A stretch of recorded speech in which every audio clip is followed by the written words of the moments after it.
O Congresso Nacional vai retomar os trabalhos no dia 3 de fevereiro e entre as pautas está a reforma tributária.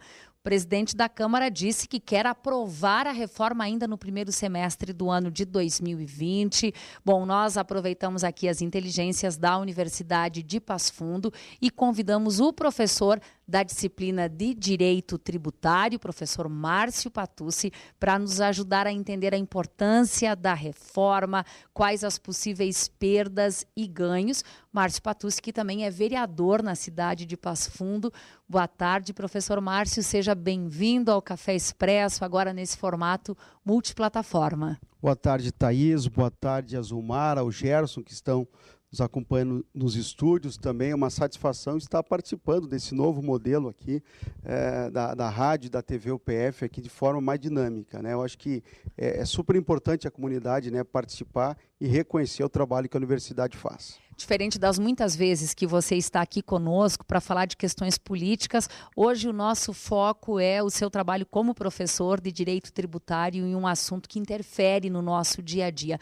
Quais as principais medidas propostas na reforma tributária? Olha, Thaís, nós temos duas propostas que estão tramitando no Congresso Nacional. A PEC, que é a proposta de emenda à Constituição 45, que ela é de autoria do deputado federal Baleia Rossi, de São Paulo. E nós temos também a PEC 110, que é proposta pelo presidente do Senado, senador Davi Alcolumbre, e assinado por mais 66 senadores. O que essas duas propostas elas acabam, então, permitindo, né, de inovação, se comparado ao atual sistema tributário? Em primeiro lugar, é uma quebra da burocracia e uma alteração de algumas espécies de tributação. Por exemplo, alteração da alíquota do imposto de renda, que é pago hoje, né, pelos contribuintes, alteração de algumas faixas da tributação sobre o consumo. Para você ter uma noção, hoje o Brasil é um dos poucos países que faz uma inversão em relação à sua tributação, permitindo com que os bens de consumo sejam altamente tributados, né? Nós falamos aqui no intervalo, por exemplo, né, se nós formos comprar um aparelho de celular, mais de 60% do preço final desse aparelho é imposto, é tributo.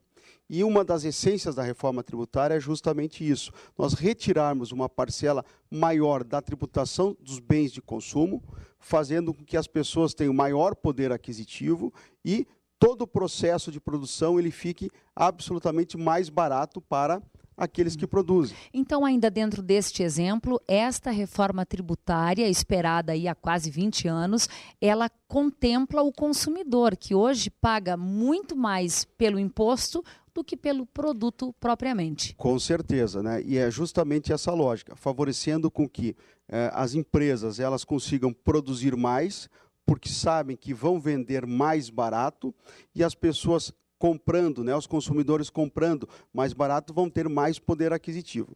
Isso é uma lógica que está sendo comparado com outros países do mundo. Se nós formos olhar, por exemplo, os países da OCDE, como os Estados Unidos, Canadá e vários países da Europa, a gente vai ver que a média da tributação de consumo é muito baixa, basicamente 21%, 22%. E aqui no Brasil, a média é 50%, ou seja, né, mais do que o dobro. Então, esse é o grande ponto de equilíbrio, né, dessas duas propostas que estão tramitando. Professor Márcio, com relação ao excesso de burocracias no Brasil, as empresas precisam ter um número considerável de pessoas hoje para atender esta demanda. Com certeza, né? Alguns especialistas falam que nós vivemos num verdadeiro manicômio tributário, Thaís. E essa é uma expressão muito forte para um país que tem, né, uma legislação absolutamente arcaica. Para você ter uma noção, nos últimos 30 anos, desde a Constituição de 1988, o país ele recebeu mais de 380 mil novas normas tributárias. Isso dá uma média de quase 1.900 normas tributárias novas por dia. Isso é absolutamente impossível, né? Os pagadores de impostos eles terem uma mínima noção e acompanhamento. Nós falamos aqui também, tem uma empresa aqui em Passo Fundo, conhecida no ramo de medicamentos, que tem mais de 120 funcionários, trabalhadores, que são destinados a cumprir essas obrigações acessórias do sistema tributário. com tributos federais e tributos estaduais. Isso é absolutamente inviável num país que pensa o crescimento. A projeção do PIB brasileiro do ano passado foi aproximadamente 2%. O Brasil fechou ali no mês de dezembro 0,8%. Ou seja, não conseguimos atingir essa média justamente por toda essa burocracia, ou seja, essa forma engessada com que o país ainda enfrenta. E eu acho que o momento é agora. O país passou por algumas reformas importantes, mas eu tenho dito nas aulas que a gente proporciona aqui na Faculdade de Direito da Universidade de Passo Fundo, que o momento é agora, ou seja, a mãe das reformas, a principal reforma brasileira é a reforma tributária e ela me parece que entrou agora como, digamos assim, a linha de frente, né, dos debates que o Congresso Nacional irá enfrentar a partir desse ano. Então, é uma expectativa que a gente tem, sim, que haverá um enfrentamento disso. O modelo que vai ser aprovado, obviamente, que não é, me parece que não é nenhum outro modelo, porque temos 2 modelos sendo discutidos, já o indicativo de criar uma comissão única entre senadores e deputados com especialistas, né, de todo o país, e a Universidade de Passo Fundo ela teve a possibilidade de receber, no mês de maio do ano passado, o primeiro debate da Frente Parlamentar da Câmara dos Deputados sobre a reforma tributária. Ou seja, nós estamos atentos e vamos participar dessa discussão nacional. Quais os pontos negativos dessa reforma? Olha, um dos pontos mais negativos, e isso não há como, obviamente, os especialistas e aqueles operadores, eles não conseguem, né, chegar num denominador, é a diminuição da carga tributária. Ou seja, de cada R$100 hoje, R$34, ou seja, 34% são destinados aos impostos, aos tributos federal, estadual e municipal. Eles não conseguem reduzir isso porque o país precisa de dinheiro. Ou seja, para a manutenção das suas políticas públicas, o Brasil precisa desses recursos. O que nós temos que enfrentar justamente essa inversão, ou seja, tributar menos sobre o consumo e permitir a tributação sobre quem tem mais patrimônio e renda, se comparado com os outros países. E aqui no Brasil, como eu disse, há 30 anos nós temos essa inversão. Isso vai permitir com que, obviamente, né, alguns setores, como é o setor produtivo, ele consiga, né, respirar de forma mais dinâmica e competir com produtos, né, no mercado internacional. Agora, pela sua vivência política, você acredita que essa reforma será de fato aprovada ainda nesse primeiro semestre?